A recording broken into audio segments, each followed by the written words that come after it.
एक बहुत पुरानी फिल्म थी गोलमाल। उस गोलमाल फिल्म में एक बॉस होता है जो बड़ी बड़ी मूंछों वाला होता है और मूंछों के ऊपर मर मिटना उसका काम होता है। दोस्तों, आप उस एक्टर को अच्छी तरह से जानते होंगे जिनका नाम था उत्पल दत्त। उनका जीवन का सफ़र किस तरह से रहा और उनका अंतिम समय बड़ा ही दर्दनाक था। बड़ी ही दर्द में उनकी मौत होती है। आखिर क्या हुआ था उनकी ज़िंदगी के साथ और क्या घटा था उनके अंतिम क्षणों में, पूरी जानकारी हम यहाँ पर लेने वाले हैं। नमस्कार, मैं हूं सुदेश कुमार और फिल्मी कहानियां चैनल में आपका स्वागत है। दोस्तों, आज हम यहां पर चर्चा करने वाले हैं उत्पल दत्त। उत्पल दत्त जिनको आप जानते भी होंगे, जो कि 1970 के दशक के एक बहुत ही बड़े कॉमेडियन थे। यहाँ पर दोस्तों कहा जाता है कि बॉलीवुड ने बहुत सारे कलाकारों को बनाया है, लेकिन कुछ कलाकार ऐसे भी थे जिन्होंने बॉलीवुड को ही बनाया था, जिनकी वजह से बॉलीवुड आगे बढ़ा था। अगर ऐसे कलाकारों की लिस्ट बनाई जाए तो सबसे ऊपर उस लिस्ट में नाम आएगा उत्पल दत्त का। उत्पल दत्त बड़े ही अच्छे कलाकार और बड़े ही एक प्रभावशील व्यक्तित्व के धनी थे। अनमोल पालेकर की फिल्म गोलमाल आपको याद होगी, जिसमें उन्होंने मूंछों के लिए मर मिटने वाली भूमिका, भवानी शंकर की जो भूमिका थी, उसका रोल उत्पल दत्त ने ही किया था। 70 के दशक में उत्पल दत्त कॉमेडी के किंग हुआ करते थे। सभी लोग, सभी एक्टर और कॉमेडी कलाकार इनकी कॉमेडी का लोहा माना करते थे, यानी कि कॉमेडी बड़ी ही जोरदार किया करते थे। 29 मार्च 1929 में बंगाल में जन्मा यह एक्टर कॉलेज के दिनों से ही रंगमंच में बड़ा खिलाड़ी बन चुका था। कॉलेज में से ही यह एक्टिंग करने लगा था और बहुत ही प्रसिद्धि इसने अपनी कॉलेज टाइम में ही पा ली थी। इन्होंने शिलोंग में शुरुआती पढ़ाई की, फिर अंग्रेजी साहित्य में कलकत्ता से ग्रेजुएट कर थिएटर में जाकर काम करने लगे थे। दोस्तों, थिएटर में काम करते करते अब क्या होता है, इनका बंगाल में इतना प्रभाव हो जाता है कि कांग्रेस सरकार भी इनकी वजह से एक बार बंगाल के अंदर अपनी हार मान चुकी थी, यानी कि कांग्रेस सरकार भी हार चुकी थी बंगाल के अंदर।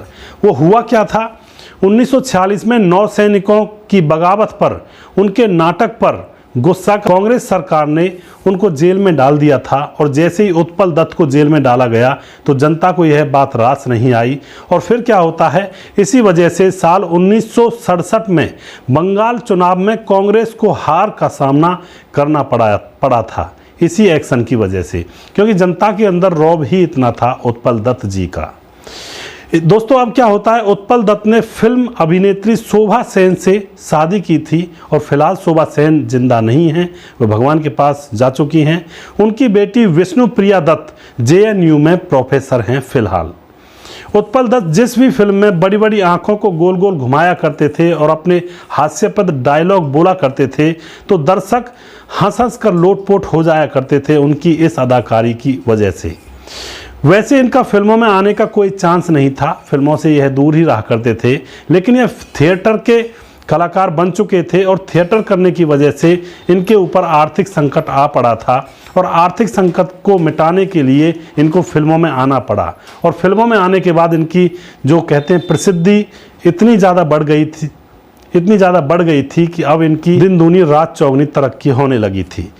दोस्तों, यहाँ पर 1950 में फिल्मी सफ़र शुरू करने वाले उत्पल दत्त को 5 फिल्मों ने महान बना दिया था। वो 5 फिल्में कौन कौन सी हैं? पहली फिल्म आती है 1979 में, जो कि गोलमाल थी, जिसमें यह मूंछों वाला कैरेक्टर निभा रहे थे और इनके लिए मूंछें ही सब कुछ होती हैं। और 1982 में शौकीन फिल्म आई थी। एक फिल्म आई थी नरम गरम और एक फिल्म आई थी हमारी बहू अलका। और दोस्तों, इन 5 फिल्मों ने इनको ऊपर शिखर पर पहुंचा दिया था। और 5वीं फिल्म थी किसी से ना कहना। इन फिल्मों की वजह से ये बहुत आगे बढ़े थे और सभी फिल्मों को ऋषिकेश मुखर्जी ने बनाया था। इनका अंत जब हुआ था तो बड़ा ही दर्दनाक अंत था। बड़ी ही भूमिका इन्होंने फिल्मों में निभाई, लेकिन अंत सबका होता है दोस्तों, चाहे राजा हो या रंक हो, चाहे कलाकार हो या फिर आम जनता हो। तो इनका भी अंत हुआ, लेकिन अंत बड़ा ही दर्दनाक था। काम करते करते वे बीमार रहने लगे थे और बीमार जैसे रहने लगे थे तो उनका चेकअप होता है। चेकअप से पता चलता है कि उनकी किडनियां खराब होने लगी थी और अब किडनियां खराब होने की वजह से उनको बहुत सारी दवाइयां खानी पड़ती थी। दवाइयां खाते खाते अपनी ज़िंदगी को जी रहे थे, एक्टिंग भी किया करते थे। और फिर दोस्तों उसके बाद इनको दिल की बीमारी भी लग जाती है। अब दो बीमारियों ने इनको घेर लिया था। और फिर क्या होता है दोस्तों, किडनी की डायलिसिस होने लगती है, यानी कि शरीर की शुद्धता कराने के लिए डायलिसिस करवाने लगते हैं। और डायलिसिस चलते चलते अब दिल की बीमारी भी लग चुकी थी और फिर क्या होता है, इनका दिल भी खराब होने लगता है। और 19 अगस्त 1993 को उत्पल दत्त को भयानक हार्ट अटैक आता है और उस हार्ट अटैक की वजह से इनकी तड़पते हुए मौत हो जाती है, यानी कि यह दुनिया को छोड़कर चले जाते हैं। दोस्तों, यहाँ पर उत्पल दत्त बड़े ही हास्यप्रद कलाकार थे और इन्होंने एक इतिहास रचा था। उस ज़माने में फिल्मी दुनिया को, यानी कि बॉलीवुड को, एक नया आयाम दिया था कॉमेडी का, क्योंकि उस ज़माने में कॉमेडी बहुत कम हुआ करती थी। तो इन्होंने कॉमेडी की एक तरह से कह सकते हैं शुरुआत में बहुत ही योगदान दिया था और लोगों ने भी इनको खूब सराहा था। इनकी फिल्में देखने के लिए लोग घंटों घंटों तक लाइन में लगा करते थे और इनकी अदाकारी के बड़े ही कायल थे लोग उस ज़माने में। लेकिन यहाँ पर इनकी मौत हो जाती है और मौत तो दोस्तों सभी की होनी है। मौत, किसी इंसान को अगर घमंड बढ़ जाए तो शमशान भूमि में जाकर देख लेना कि बड़े बड़े शहंशाह, वीर योद्धा शमशान भूमि में राख बने पड़े हुए हैं। यानी कि मौत एक अटल सत्य है। जीवन सत्य है तो मौत भी अटल सत्य है। तो ज़िंदगी में कुछ ऐसे काम करें जो लोग आपको बहुत दिनों तक, पीछे युगों युगों तक याद रखें। लोगों की भलाई करें, कभी किसी का बुरा ना करें, यहाँ तक कि किसी का दिल भी ना दुखाएं, क्योंकि जीवन बहुत छोटा सा है।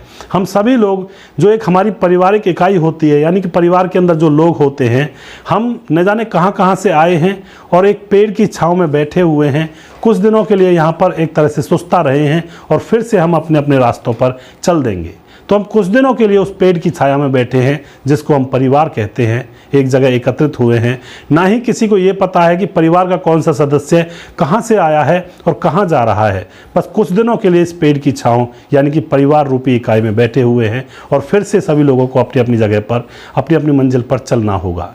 तो दोस्तों, इस छोटे से जीवन में अच्छा काम करें, सत्कर्म करें और परमपिता परमात्मा का नाम लेते रहें। किसी की परनिंदा ना करें, ना ही किसी और चक्कर में पड़ें। सिर्फ ऊपर वाले का नाम है और उसके अलावा कुछ भी नहीं है। तो आपको उत्पल दत्त जी की कौन सी फिल्म और कौन सी फिल्म का कौन सा डायलॉग सबसे अच्छा लगता है, आप अपनी राय कमेंट बॉक्स में लिख सकते हैं, लोगों के साथ शेयर कर सकते हैं। अगला प्रोग्राम मैं वो जल्दी फिर से लेकर आऊँगा किसी अगली फिल्मी कहानी के ऊपर, किसी फिल्मी कलाकार के ऊपर। तब तक आप खुश रहें, सावधान रहें। जय हिंद, जय भारत।